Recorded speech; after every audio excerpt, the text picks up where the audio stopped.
There's a couple of names I would bring up. Jesse Jackson is one of them, and Al Sharpton would be another one.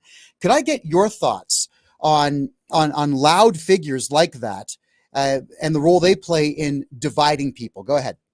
Well, they have a job to do, and they do their jobs well.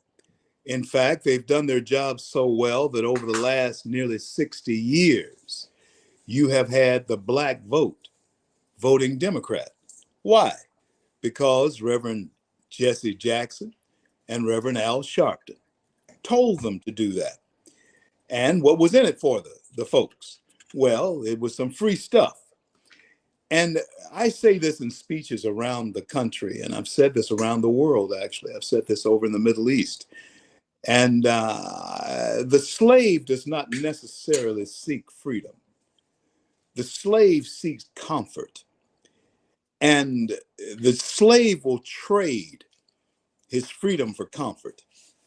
And that's what Democrats have found out, really, about black people in this country, is that they don't necessarily look for freedom. They're looking for comfort.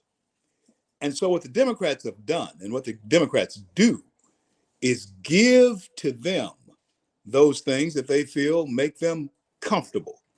Oh, an Obama phone, free housing, free medicine, a job that you don't have to work hard on at all to earn your living. The Democrats have figured out that the slave does not necessarily seek freedom. The slave seeks comfort.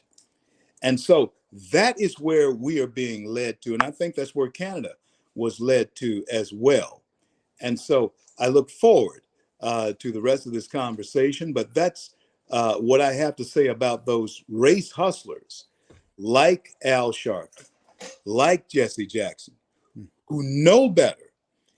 They know better than what they are saying, but they have to say what they're so we are doing this by the miracle of iPhone, but they are race hustlers, and they are indeed paid to say a certain thing and do a certain thing and be a certain thing. And they want black people to be the same way.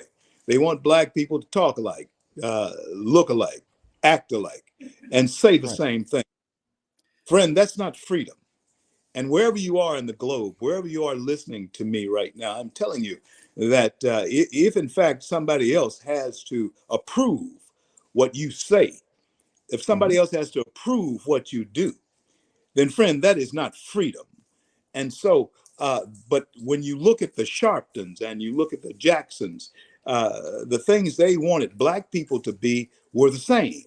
And people are not the same. Brothers and sisters are not even the same.